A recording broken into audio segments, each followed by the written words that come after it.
Hi, everyone. My name is Angel Rhodes, and I'm really excited to share with you all this afternoon. Welcome to Inclusive Classroom Culture. To give you a little bit more background information on myself, again, my name is Angel Rhodes. I was born and raised in New Orleans, Louisiana, and that's where I currently reside. So it's actually 2 p.m. here in New Orleans. As far as my background, I started off as a special education teacher in my education career. I moved on to be an instructional manager, and then I was an effectiveness coach for teachers who were getting certified in special education. I spent a good bit of time coaching and training teachers and leaders in special education throughout the state of Louisiana. And after that, I moved on to become the director of academic strategy here at SPED Strategies. And I am now the director of professional learning at SPED Strategies. So I have a wealth of experience in special education and really supporting inclusive instructional practices in special education. To tell you a little bit more about SPED Strategies, we're a Louisiana based organization with a core mission of advancing educational equity for students with disabilities. And so the way we do this is working with different states and education systems to help them build stronger special education systems and to advance inclusion and equity in the classroom. So we do that by providing professional learning, training, and direct coaching, and a wealth of other resources to support inclusion and equity in the classroom for students with disabilities. Before we dive into the session, I want to start you all off with a reflection. Now, I won't necessarily be able to see all of your responses, but I would like to get your thinking started. So take a moment to reflect on your experiences as a student in school. Think about who your favorite teacher was and what you remember most about them or their class.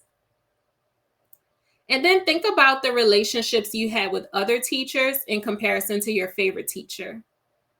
How did your level of trust in teachers impact your learning?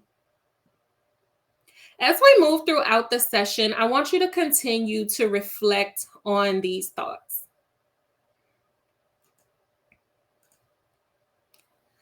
Here are objectives for the next hour. We're going to start off identifying some key elements of an inclusive classroom culture. After that, we'll start to articulate the importance of relationships on student success.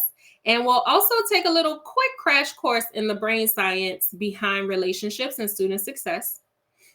We'll look at some evidence-based strategies for cultivating an inclusive classroom culture. And then we'll look at some of the elements of the physical classroom environment that makes classrooms inclusive as well. All right, so let's start off with the key elements of an inclusive classroom culture. When we think about inclusive education and what it is and what it really means, inclusive education really helps us to create school communities that we know are designed to meet the needs of every single student in the classroom.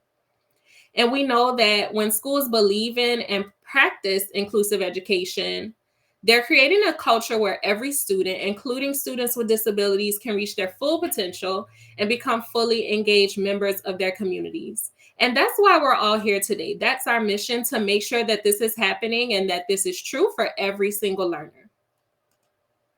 So, one key idea that I want everyone to take away in this session is that it's our job as educators. We're responsible for creating an inclusive education in our classrooms.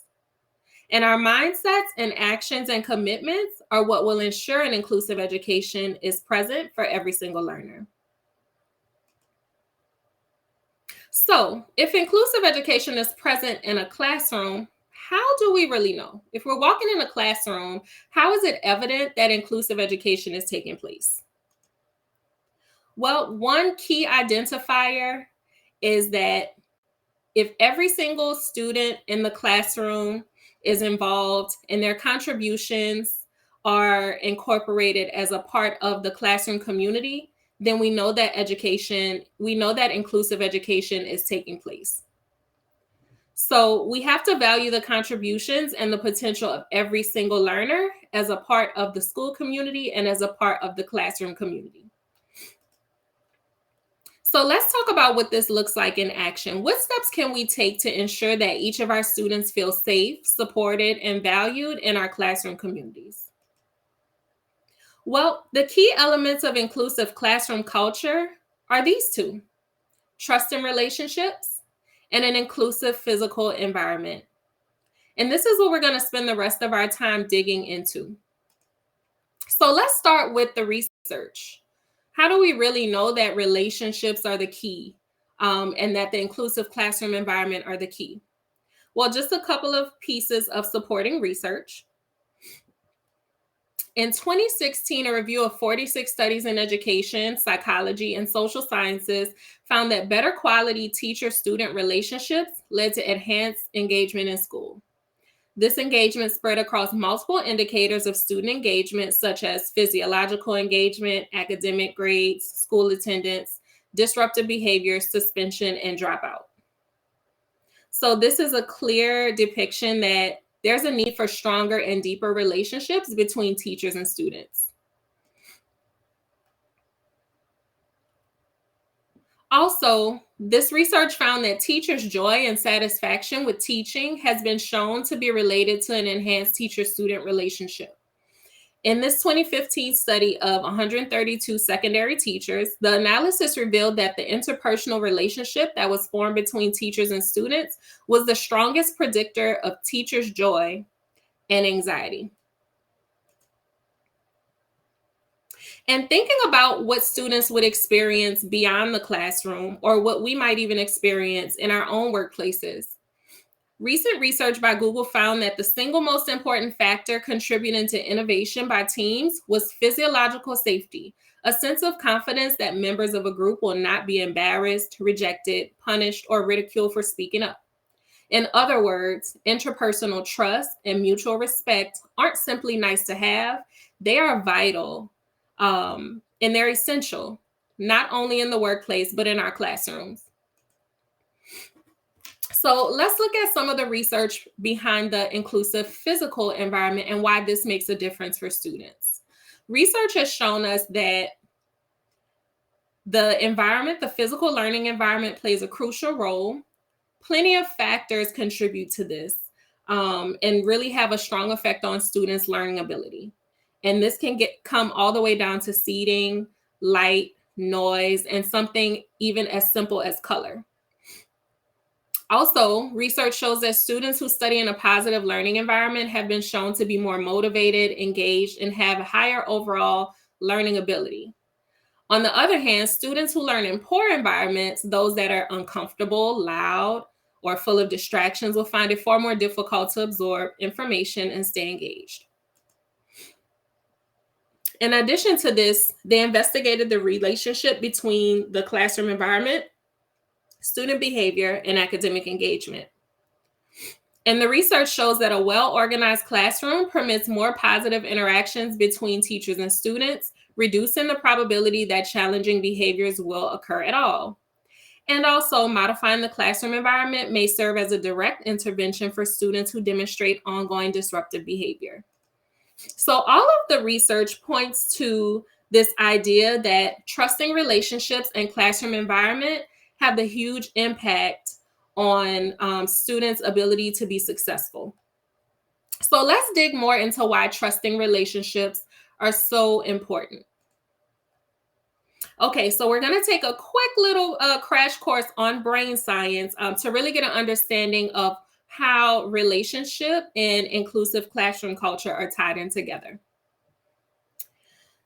Many of you may be familiar with the author Zaretta Hammond. She wrote a book called Culturally Responsive Teaching and the Brain. And in this book, she uncovers a ton of research and some great strategies on how to support students from diverse backgrounds. And this is a quote from her book: "At the core of positive relationships is trust. Caring is the way that we generate the trust that builds relationships. We have to not only care about students in a general sense, but also actively care for them in a physical and emotional sense. And in her book, she goes on to explain how deeply relationships and cultivating trusting relationships with students lead to positive outcomes. So, what is the neuroscience behind this? Well, in a moment, we're going to answer these three questions. We're going to find out how the brain grows and takes in new information. We'll look at what stops the brain from being able to grow and take in new information, and what conditions are necessary for students to be able to grow their brain, and how relationship ties into all of this. So many of you may have heard this term, but how does the brain grow and take in new information? It's through neuroplasticity. Now, we're not going to dive into a full neuroscience lesson, but some key things to understand about neuroplasticity is it's the brain's ability to change and adapt as a result of experience. So, neuroplasticity is the brain's ability to reorganize itself by forming new neural connections throughout life. This is a process that does not stop. Also, the brain can grow an unlimited amount of gray matter in response to our continuous learning. So, as long as there continues to be a push, the brain will continue to grow.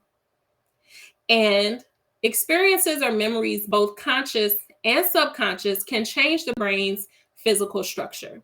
So there may be things that we are intentionally learning, but there are also some things that are subconscious that the brain is retaining as important information as well, that could ultimately change the way the brain is operating.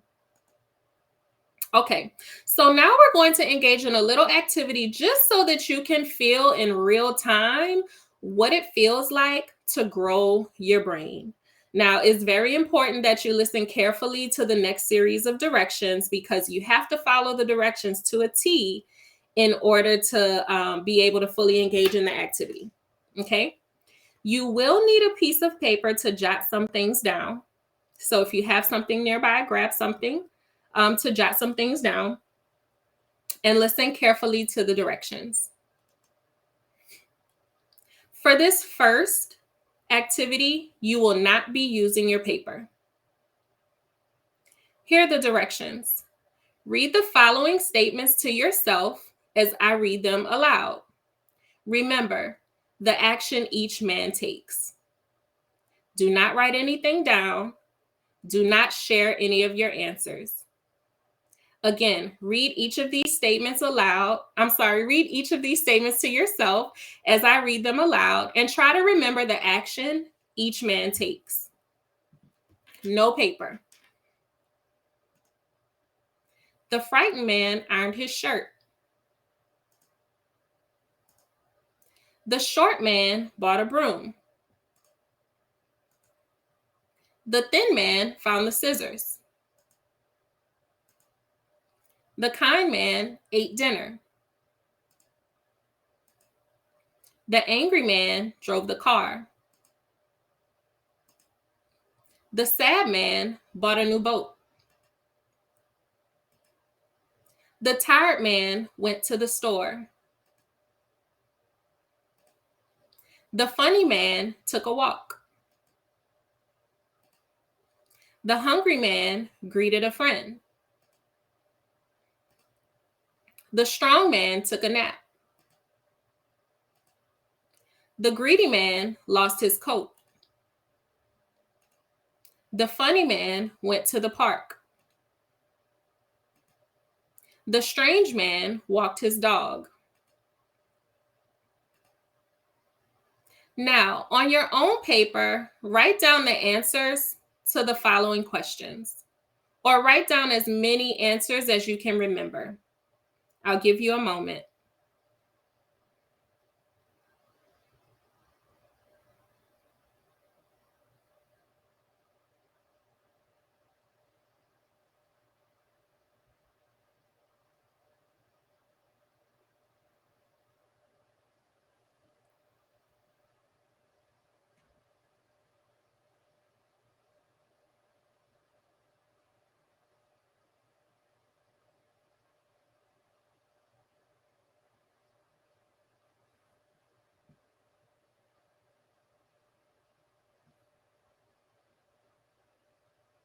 I hope that was enough time for you to jot down as many answers as you could remember. Now go back and check your answers and give yourself a check for each one that you got correct and tally up that number.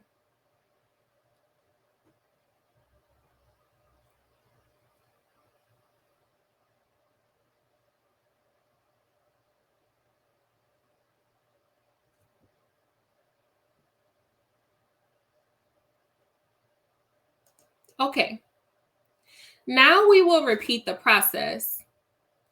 This time, think of a reason why the man takes each action. Do not write anything down. So paper is going back away from you for this part of the activity. Again, we will now repeat the process. This time, think of a reason why the man takes each action. Just think something to yourself.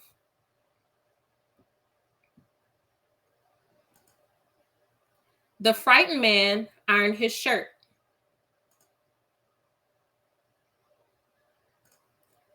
The short man bought a broom.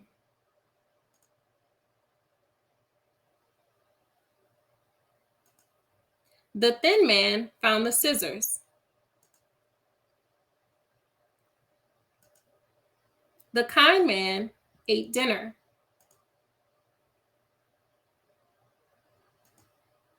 The angry man drove the car.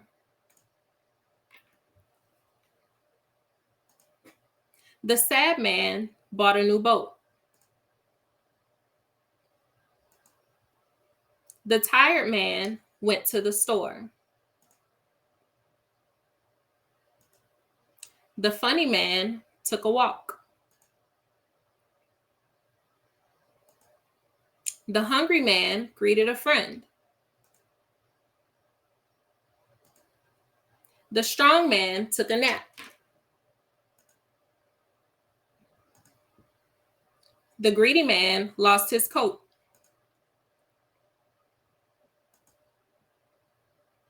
The funny man went to the park. The strange man walked his dog.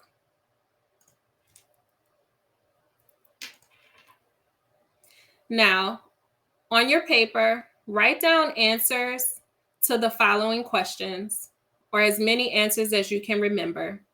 Don't look at the answers from before. I'll give you a moment.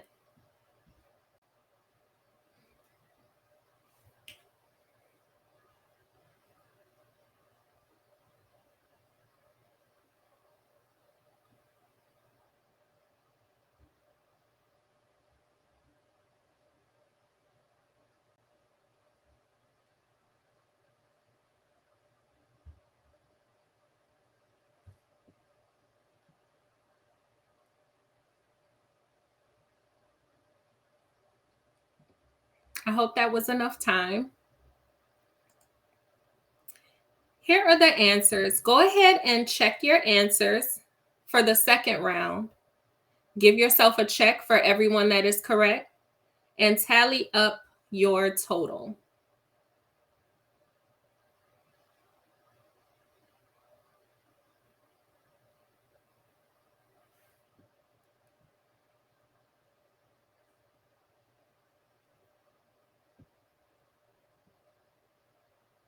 I hope that was enough time. Now, assuming that each of you followed the activity and followed the directions to a T, my guess is that you got more correct the second time than you did the first time, which is usually the case when I do this activity in person. So let's take a moment to reflect. How did it feel to be a learner without the support of a thinking routine? I imagine it was probably a little jarring, a little frustrating, or feeling like you're put on the spot. And how did your learning experience change with the support of a thinking routine? I know for me, whenever I do this exercise, it just feels a little bit better to try and memorize something when you have a strategy to help it stick in your brain. So, having students come up with a reason, for example, when I read this, I think to myself, the frightened man ironed his shirt because he knew he was going to get in trouble if it was wrinkled. Or the short man bought a broom so that he could use it to knock down something that he couldn't reach at the top of his cabinet. And of course, each of you may have come up with different answers for all of these questions, but students would likely do the same thing. And ultimately, it's using what's there in your brain to help build on and connect that new information and build that neural pathway. So, what I hope that you all take home from this activity is most students experience learning just like this.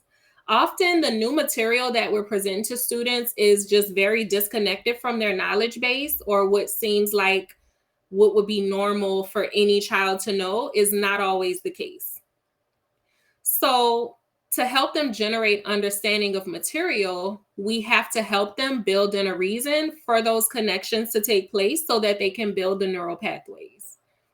And when we ask students to generate their own context, they're able to attach the new information to previously held funds of knowledge, which is how memory is built. This is how they grow the brain. So when we're teaching in a way that is universally designed, but also giving it to them in a place where they feel safe and supported, we literally put their brains in a better position to build and grow, and build new information. Okay, so now we know what helps the brain to grow. What stops the brain from being able to grow and take in new information? Well, it's this process called amygdala hijack. So, just a crash course on amygdala hijack. It takes place within this critical limbic region of the brain. Okay, so the limbic region of the brain has three main functions. There's the reticular activating system, which Zaretta Hammond likes to call the watcher, but it scans our environment 24/7 for possible threats, anything from bodily harm to humiliation. But it also rewards. It also identifies rewards, things like food, friendship. And it sends reports over to the amygdala. So the watcher is constantly scanning to identify threats or rewards, and it sends a message to the amygdala. Now, the amygdala is like the guard dog. The amygdala is trained to automatically prepare the body for fight, flight, or freeze, or to appease when a threat is detected. Okay. The amygdala has the power to act on its own if it believes we're in danger. Keep that in mind. And then there's the hippocampus, which can be looked at as like the Wikipedia pages or the brain's encyclopedia. And this is where the brain stores background knowledge, and it's the site of working memory. This is where information processing happens. And this is where working memory shrinks when the amygdala is triggered. Okay. So you have the watcher that's scanning your environment for positive reward signals or threats and safety threat signals. The watcher signals the amygdala to say fight, flight, freeze, or fawn. And then the Wikipedia pages or the hippocampus decides whether to build memory or shut memory off. And this is all an automatic system. Okay. Things to know about the amygdala hijack. It reacts in less than a second at the hint of social or physical threat. It is a split-second reaction that the brain takes. The amygdala also has the authority to bypass the brain's communication dispatch hub and send a cortisol flood. So regardless of what we might try to make sense of in the moment, our brain is going to do what it automatically needs to do to make us feel safe again. And then the amygdala can shut down all other cognitive functions, including learning, problem solving, and creative thinking. So quite literally, if there is a safety threat or the hint of a safety threat in less than a second, the brain can automatically shut down the ability to learn, to problem solve, to think creatively, and to build knowledge. The brain can literally shut all of that out and prevent learning from taking place if the child or if the individual has even a hint of social or physical threat. So now that we know, or we're starting to uncover how students in a supportive learning environment with trusting relationships are in a better position to learn, we're going to take a moment to watch a video that sort of depicts how this experience of amygdala hijack can happen and impact a student's ability to learn.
I hope everyone was able to hear that video. I think it does a pretty good job of depicting the long term impacts of a very small interaction with a student, and the impact that it has on their ability to learn. So let's take a moment to reflect. Now that we know the amount of work we're asking students to do with their brain, we know the impact that relationship and interactions and the environment itself has on the brain's ability to do that work.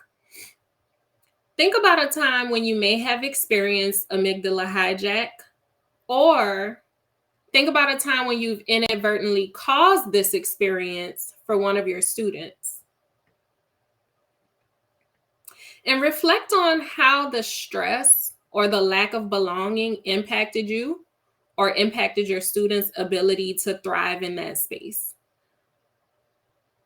And just to be a little bit vulnerable and transparent, I can think of plenty of times where if I could go back in time and change anything, I may have changed the choice of words I use with the student, or the amount of pressure I may have put on a student um, to learn or deliver without the support of a thinking routine, or even sometimes me having something going on in my personal life or at home, and leading to me being a little bit less patient with students. I can think of plenty of times where I've experienced amygdala hijack myself as well, and maybe wasn't sure what that process was, and wasn't sure what was causing it.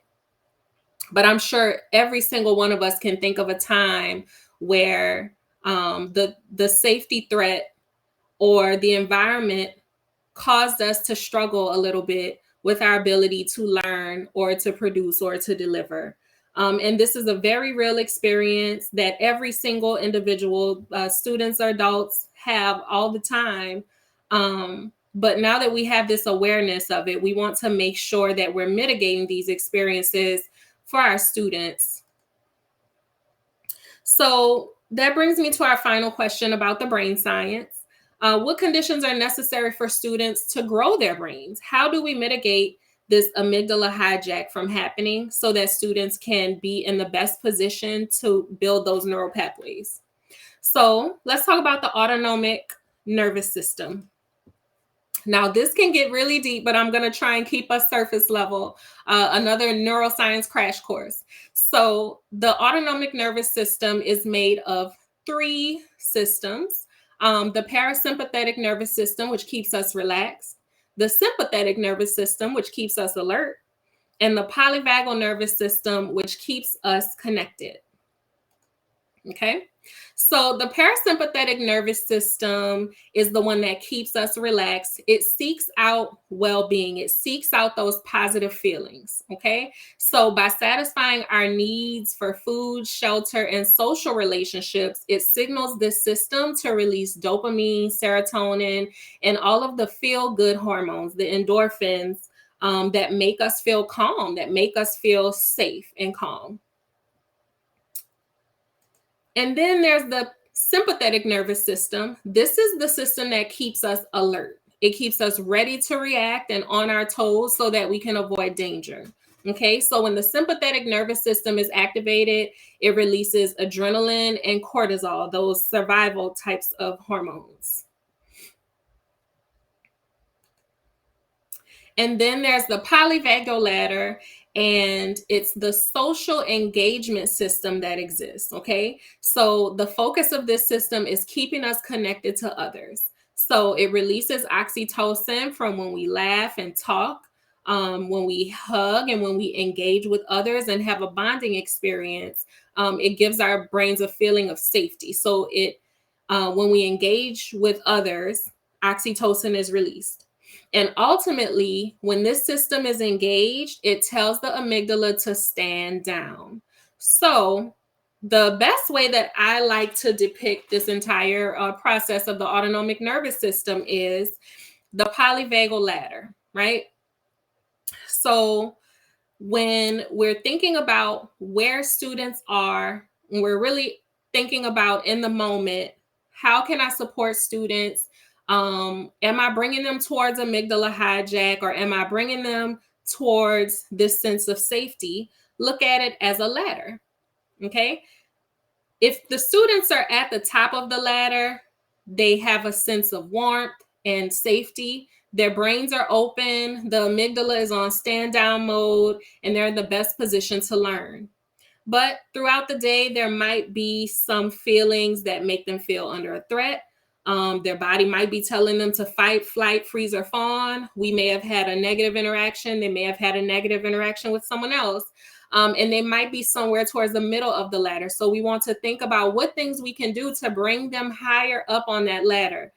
Or the student may be completely at the bottom of the ladder, feeling overwhelmed, stuck. They've had too many negative interactions today. They have too many negative things going on at home or in the background.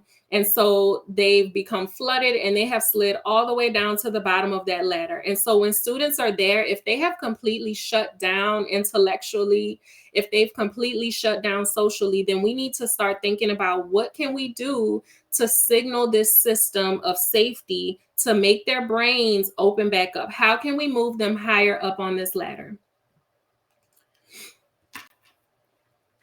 So one key idea that I want to drive home is, even if the environment isn't hostile, but simply unwelcoming, the brain does not produce enough oxytocin and it's going to begin to experience anxiety. And this anxiety triggers the sympathetic nervous system and it makes one think he's in danger because the brain doesn't experience a sense of community. So take a moment and reflect on this for just a second. Even if the environment isn't hostile, even if it's not obvious that this place is not safe or does not feel safe, it can simply be a little bit unwelcoming. The student might just simply feel like this teacher doesn't like them or this teacher doesn't care about their safety.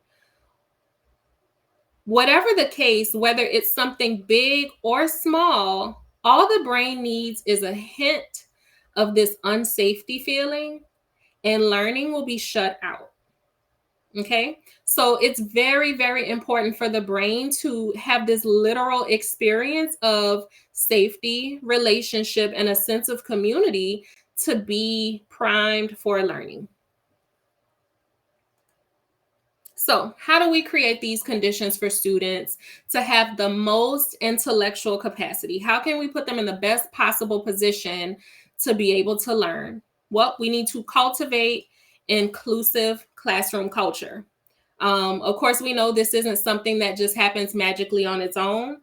Classroom culture is quite literally the values, the norms, and the artifacts of the learning community. So, the classroom culture itself is something that is a culmination of the language we use when we speak to students, the language we teach them to speak to one another, the responsibilities that we encourage, and the procedures that we teach. All of these different things we have to thoughtfully put into place so that students have a inclusive learning experience and they feel welcome and safe whenever they enter the learning environment. So let's talk some evidence-based strategies that we know lead to an inclusive classroom culture and inclusive experience for students. So, number one is demonstrating high expectations. Although we don't have time today, there's tons of research that just point at the idea that high expectations lead to higher outcomes for students. Number two is building positive, trusting relationships. Relationships, I would say, is first and foremost the easiest thing that you can do to really help students feel supported and cared for. Relationship building is something that can happen all day, every day, throughout the day, as long as you're intentional. And then number three, establishing a positive behavior management system and getting away from punitive correction for students. So, one of the ways you can demonstrate high expectations is, of course, not only teaching students, but modeling for them the growth mindset. So, quite literally, teaching students the difference between a growth mindset and a fixed mindset, giving them the language, modeling for them, and verbalizing to them, and making it a norm within the classroom culture that we embody a growth mindset. And if for some reason we find that students are in a fixed mindset, we want to actively empower them, motivate them to help them move into a growth mindset. Another key strategy is teaching students what the learning experience actually feels like. This is something that I think is very underutilized, but is so powerful and impactful. I've used this with students as well as adult learners. But it's the learning pit. It's the idea that learning does not happen in a straight line. It's something very simple for students at any age level to understand. But the learning pit is this idea by James Nottingham that you start off in this middle ground. You think you might know the answer, you might know something about the subject. But as you dig into the learning, you start to slide down and you realize, well, it's maybe not as easy as I thought. I don't know the answer. And then you get into this pit. You feel confused. You feel like you don't know the thing. You're having a hard time learning it. And this is what most of us as educators know as the productive struggle. You have to get out of the pit in order to get to the other side of learning. So it's very helpful for students to identify where they are in this pit so that they know learning is coming. As a matter of fact, it's coming after the hardest part, which is when you're the most confused, right? So once you get to this productive struggle space, you realize I need to work hard at this, but I am getting somewhere. And then ultimately, you start to get that feeling of, I think I'm getting it. And then there's that eureka moment where it's like, finally, I understand it now. This is what it feels like to learn. Learning is not a straight line. And when students can understand this, they're not as intimidated by the learning process. They know that they have the support of thinking routines, and they ultimately feel like even when learning doesn't feel good, there's something on the other side. So I often have teachers or leaders to even identify if there's a new concept. Where do you feel like you are on the learning pit right now? It also helps you to get some formative data as well to identify where people are, and where you might need to be the ladder here to give them that push through the productive struggle. Here are some relationship builders, some trust generators that are really useful in cultivating trust in relationships with students. Selective vulnerability. So modeling, of course, being selective and appropriate about what you're vulnerable and transparent about. But it's really the idea of sharing with the young people, sharing with the students so that they can see you as a human, so that they can understand that you've struggled with learning some things too, or you've struggled with some social things too. Um, but it's a perfect way to build trust and show your vulnerability and show that you're human, just like your students. Familiarity, getting a sense of who the student is outside of just being a student.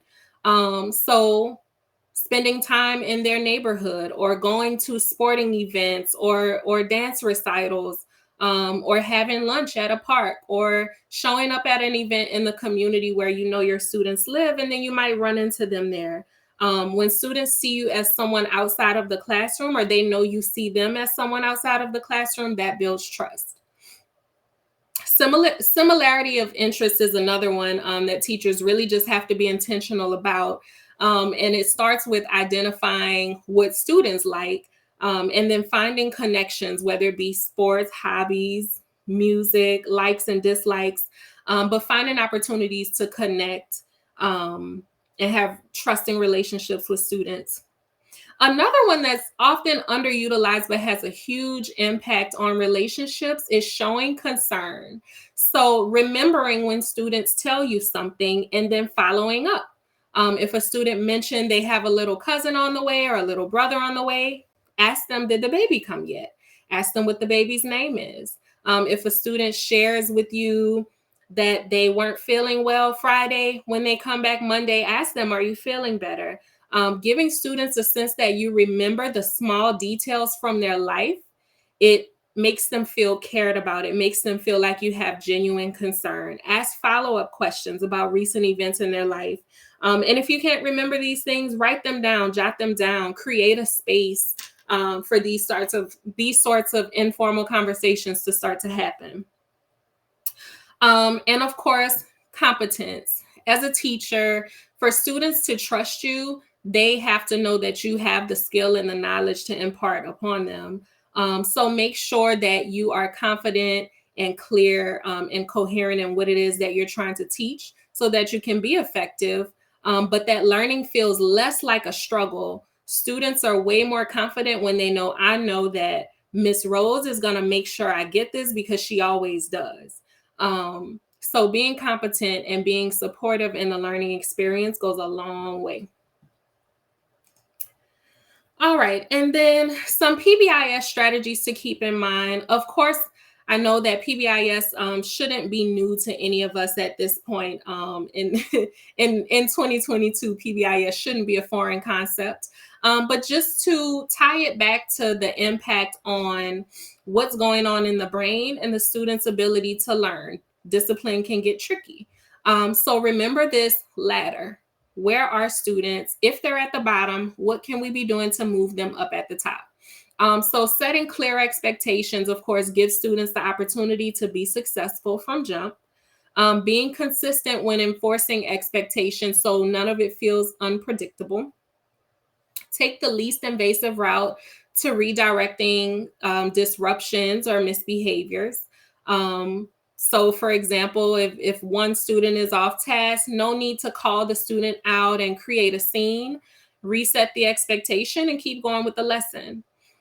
Create opportunities for all students to feel heard. So make sure that there's an equity of voice. If there's one student that always raises their hand first, try to incorporate some other strategies to call on other students. If there's a disagreement or a student has to be redirected, give them a bounce back statement. Let them know, hey, yeah, you do have a consequence, but I know you can make things right. And I'm looking for you to be great for the rest of the day.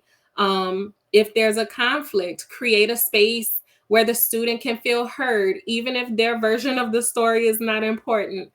Circle back to them, pull them to the side, and at least make them feel like they were heard. Support all students in accessing learning. So universal design, something that's always going to come up when we're talking about inclusion. If it's not designed for everyone to access, then it's not designed for anyone to be able to effectively access. So before behaviors come into play, is the learning experience designed so that students can have access? Or is this a cause for the misbehavior, students not having access? Know your students' needs and incorporate their needs into your planning. Provide support in a way that benefits all learners in the classroom. So, for example, never give a direction one time. Always give it a minimum of twice, maybe even 3 times. And last but not least, create a safe and purposeful learning environment. So let's talk about the physical classroom environment and how some very simple things can turn just a typical classroom into an inclusive learning space. So, decor has always been one of my favorite things, one of my favorite parts of being an educator. But I'll admit, when I first got into the classroom, all I was worried about was my classroom being cute. And I quickly learned that there's power in purposeful decoration. And if it is not lending to the learning of students, it may not be a good use of time to go through the trouble. Although beautified classrooms make students feel welcome, make sure that there is purpose in the decoration or the design. Classrooms should be student centered. So thinking about everything from what is at the student's eye level, what are they going to be glancing at and referencing throughout the school day? Are these things aligned to their interests?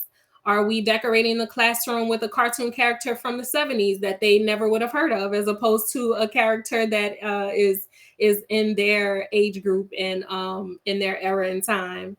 Make sure the classroom is reading oriented. There should be words and letters all over the place. There should be numbers relevant to their grade level throughout the classroom. When they're looking around in idle time, they should be looking at things that are going to support literacy and learning.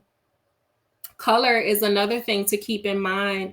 There are certain colors, it's very easy to find on Google. There are certain colors that support students in their ability to learn, as opposed to some colors might be calming, some colors might cause students to be very energetic or antsy.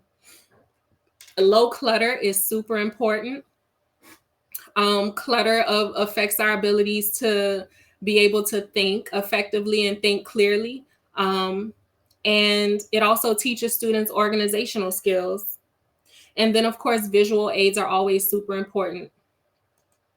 Here are just a couple of examples of classrooms that are cute, but are ultimately designed with the students in mind. You can see there are flexible seating options. It's very well organized with storage bins. Everything is labeled. There's a classroom community board where it looks like students designed their own little people. There are letters, there are numbers, desks are organized. And then this is a word wall, just thinking again about literacy being built into the design and how impactful it is to have vocabulary on this board, as opposed to, say, if this was just a nice, pretty mural of pictures and cartoon characters, or like cool posters, but not actually aligning to the learning that's taking place.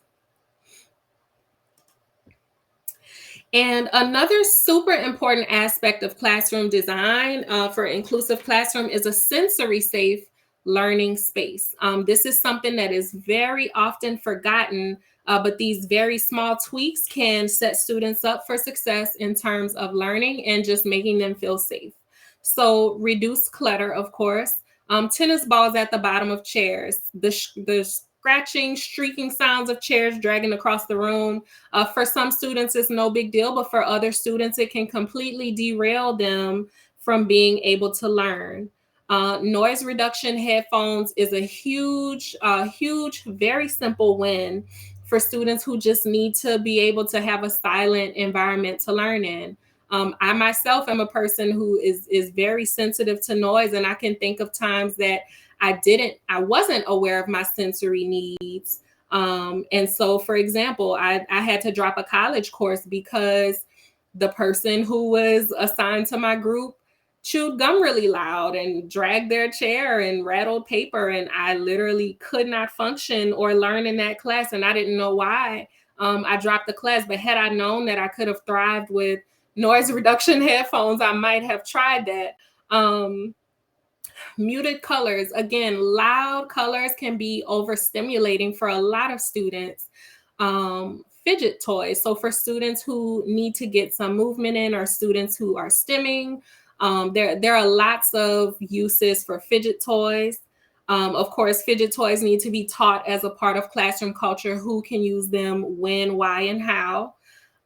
Natural lighting is very underutilized. If the classroom has lots of windows, and depending on the time of day, natural lighting might be a lot better than the lights. What is it, incandescent? I think some of these bulbs actually cause headaches and migraines, and can be very draining.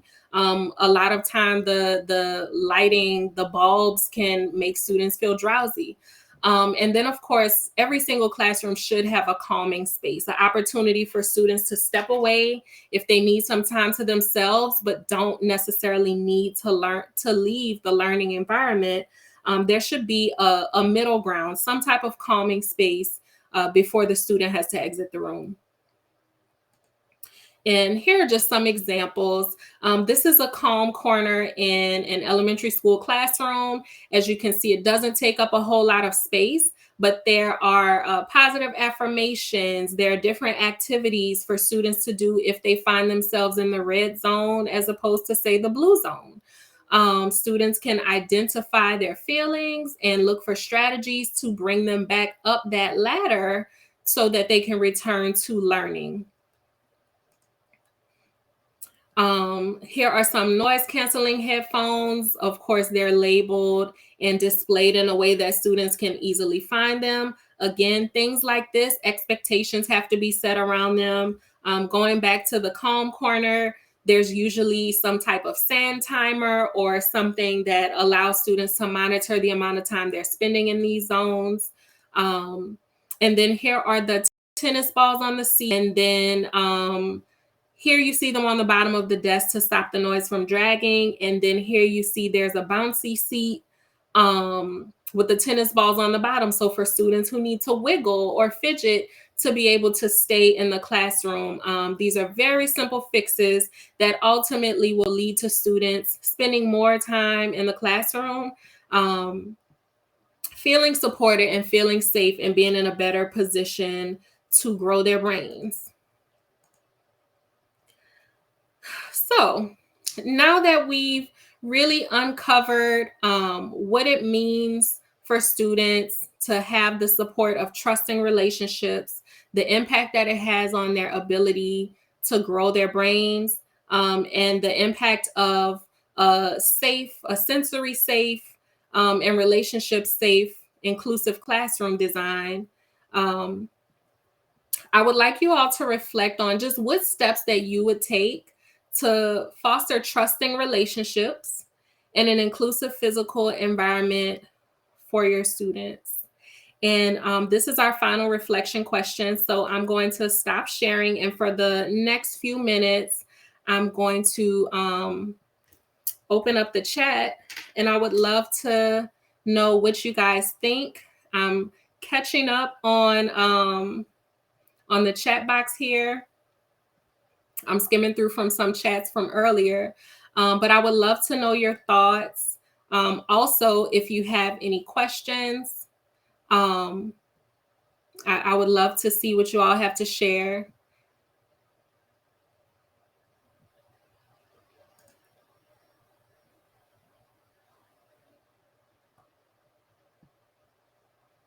I'm so sorry. I'm seeing that that you all weren't able to watch the video with me earlier.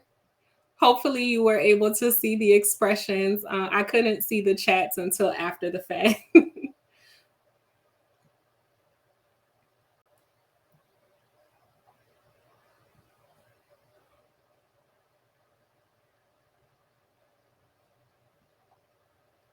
I'm glad that you all were able to find that YouTube video. I hope that you all can go back and watch it later. Relational capital is key. We also need to remember that behavior is communication. Absolutely. Well, I hope that you all took away a lot from this session. I hope that you all enjoyed what I had to share. Please go to our website, spedstrategies.com. We have a lot of great resources to support inclusive education for students with special education, students in special education. So it's been a pleasure, and thank you all for your time.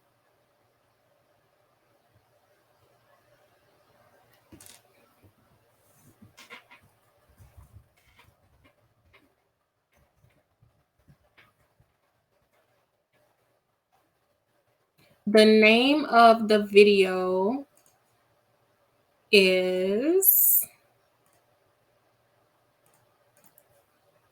I think they shared it in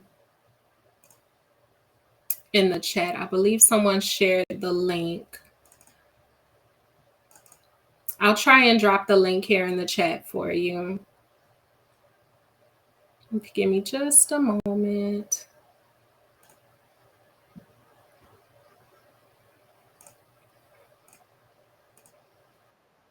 Uh-oh. It's called Every Opportunity. I'm going to drop the link here in the chat for you. Let's see.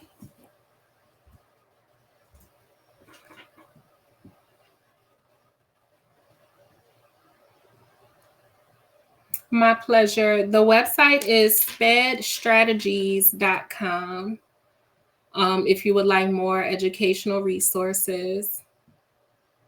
My email is angel@spedstrategies.com. And Myra just she just shared the link to the YouTube video in the chat. And then the website for our company is spedstrategies.com. Thank you all so much. It's been a pleasure.